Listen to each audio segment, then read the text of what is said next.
Supreme কোর্টের রায়ে চাকরি খুইয়েছিলেন 26,000 শিক্ষক এবং অশিক্ষক কর্মী। চাকরি বাতিল হয়েছিল পুরাতন মালদহের আহ্লাদমণি উচ্চ বালিকা বিদ্যালয়ের 4 জন শিক্ষিকার। অবশেষে সুপ্রিম কোর্টের অন্তর্বর্তী নির্দেশে সাময়িক স্বস্তি পেলেন চাকরিহারা শিক্ষক শিক্ষিকারা। আপাতত 31শে ডিসেম্বর পর্যন্ত স্কুলে শিক্ষকতা করতে পারবেন তারা। সুপ্রিম কোর্টের এই রায়ে অনেকটা স্বস্তি পেলেন স্কুলের অন্যান্য শিক্ষক শিক্ষিকারা। বৃহস্পতিবার রায় ঘোষণার পর এদিন দুপুর আনুমানিক 2টো নাগাদ পুরাতন মালদহের আহ্লাদমণি উচ্চ বালিকা বিদ্যালয়ে গিয়ে দেখা গেল প্রধান শিক্ষিকা সহ অন্যান্য শিক্ষিকাদের মধ্যে স্বস্তির নিঃশ্বাস। তার কারণ তারা জানালেন, চাকরি বাতিল রায়ের পর এই স্কুল থেকে 4 জন শিক্ষিকা বাদ হয়েছিলেন। তাতে অঙ্ক, ইংরেজি এবং ইতিহাস বিষয়ের উপর সমস্যা তৈরি হয়েছিল। সুপ্রিম কোর্টের অন্তর্বর্তী নির্দেশে সাময়িক স্বস্তিতে স্কুলের পঠন পাঠন। আজকে সুপ্রিম কোর্টের যে রায়টা বেরোলো তাতে আমরা কিছুটা স্বস্তির নিঃশ্বাস ফেলছি। কারণ 3 তারিখের যে রায় ছিল, এতজন টিচার তারা চাকরিচ্যুত হয়েছিলেন। সেই জন্য আমাদের স্কুলে 4 জন টিচার ছিলেন, তারা স্কুলে আসছিলেন না। সেই জন্য আমাদের স্কুলে ভীষণই অসুবিধা হচ্ছিল। কারণ আমাদের ফার্স্ট সামেটিভ পরীক্ষা হয়ে গেল, এর মধ্যে তার মধ্যে তারা ডিউটি করলেন না, তাতেও অসুবিধা হয়েছে। তারপরে হচ্ছে আমাদের খাতা দেখা, এই খাতা দেখার ব্যাপারটাও কিন্তু ভীষণ অসুবিধা। কারণ 2 জন আমাদের অঙ্কের টিচার ছিলেন, সেই জায়গাটায় ভীষণ অসুবিধা হচ্ছিল। তো সেটা নিয়ে আমরা এবং স্কুল চালাতে গিয়েও ভীষণ অসুবিধার সম্মুখীন হচ্ছিলাম। তো সেখানে আমি তো নতুন করে রুটিন তৈরি করার কথাও ভেবেছিলাম, মানে তৈরি শুরুও করে দিয়েছিলাম। এবার ওনারা আসবেন বলে আমি খুবই খুশি, কিছুটা স্বস্তি নিঃশ্বাস ফেলছি যে আমাদের স্কুলের এবং মূলত প্রথমে আমাদের মেয়েদের কোনো ক্ষতি হবে না, তারা আগের মতো সুন্দরভাবে ক্লাস করতে পারবে, পঠন পাঠনের কোনো অসুবিধে হবে না।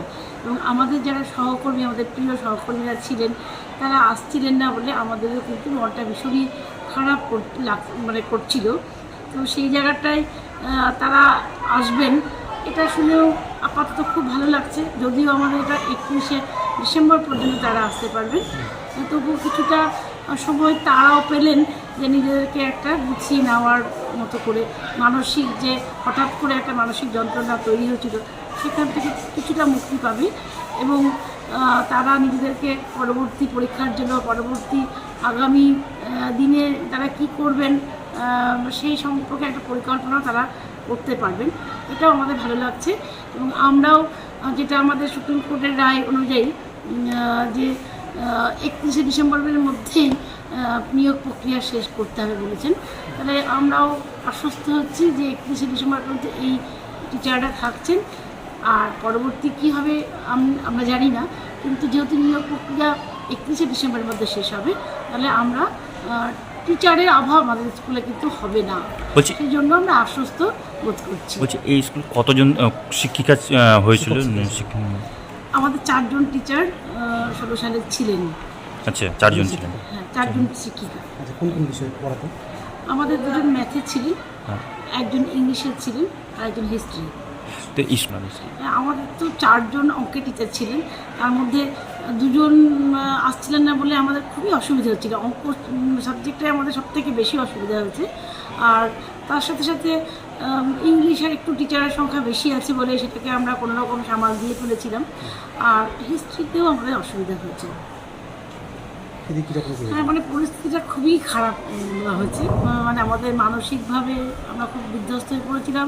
মানে আমাদের সহকর্মী তারা ছিলেন, আমাদের সঙ্গে এতদিন ধরে কাজ করেছেন, তারা যখন এই খবরটা পেলেন তারা তো কান্নাকাটি করছেন। তার সাথে সাথে তাদেরকে আমরা পাবো না বলে তাদের অনিশ্চিত ভবিষ্যতের দিকে তাকিয়ে আমরাও ভীষণ ভারাক্রান্ত, আমাদেরও খুব খারাপ লেগেছে।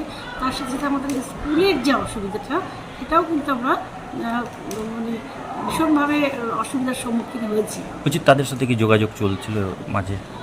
তাদের সঙ্গে যোগাযোগ বলতে আমি হ্যাঁ, তাদের সঙ্গে যোগাযোগ করেছি যে আমরা খাতাগুলো, যেহেতু তাদের 4 জনের অনেকগুলো খাতা ছিল, সেই খাতাগুলো আমরা অন্য টিচারদের কীভাবে দেবো, সেই টিচার তারা এই খাতাগুলো দেখবেন কি না বা দেখতে পারবেন কি না, সেই সম্বন্ধে আমরা তাদের সঙ্গে কথা বলেছিলাম। সেই টিচাররা কিন্তু, আমরা তো তাদেরকে আর অর্ডার করতে পারি না, আমরা রিকোয়েস্টই করেছিলাম। তো তারা খাতা দেখে দেবেন বলেছিলেন, কিন্তু আমরা তবুও তাদেরকে খাতা পাঠাইনি, কিন্তু তারা বলেছিলেন দেখে দেবেন। আপনার নাম? আমার নাম সুস্মিতা দাস। আমাদের খুব ভালো লাগছে। আমাদের এই চাকরি চলে যাওয়ার খবরে আমরা হতাশা হয়ে পড়েছিলাম, হতাশাগ্রস্ত হয়ে পড়েছিলাম। আমাদের এই পরিস্থিতিতে বিশেষ করে খাতার মানে সেশনের মাঝখানে খাতার একটা খুব চাপ হয়ে গেছিলো, ক্লাসের চাপ ছিল। তো এই মুহূর্তে খুব ভালো লাগছে, তারা আবার পুরোনো কাজে টাজে ওরা ফিরে আসছে। আমার খুব ভালো লাগছে। রায়কে এই সম্পর্কে আমি এখনও আমার নাম ডলি সিংহ। আপনি কি বিষয়ের উপরে পড়ান? আমার সাবজেক্ট ইংলিশ। ভীষণ ভালো লাগছে হ্যাঁ। ওরা যে আবার আমাদের এই স্কুলে ফিরবে, মানে এটা যে কি আনন্দ লাগছে। আমরা প্রতিদিন ক্লাসে যেতাম, মানে আমাদের খারাপ লাগাটা আছে, সাথে আমাদের মেয়েরাও ভীষণভাবে মানে ওই দিদিভাইদের মিস করতো। প্রায় ক্লাসে আমাদের সেটা ফেস করতে হতো যে কবে আসবে দিদিভাইরা, কবে কি। তারপরে কাজের ক্ষেত্রে যদি বলেন, প্রত্যেকের ওপর প্রচণ্ড প্রেশার বেড়েছিল, ক্লাসের বলুন, টাকা দেখার বলুন, সবটাই কাজের প্রচুর প্রেশার হয়েছে।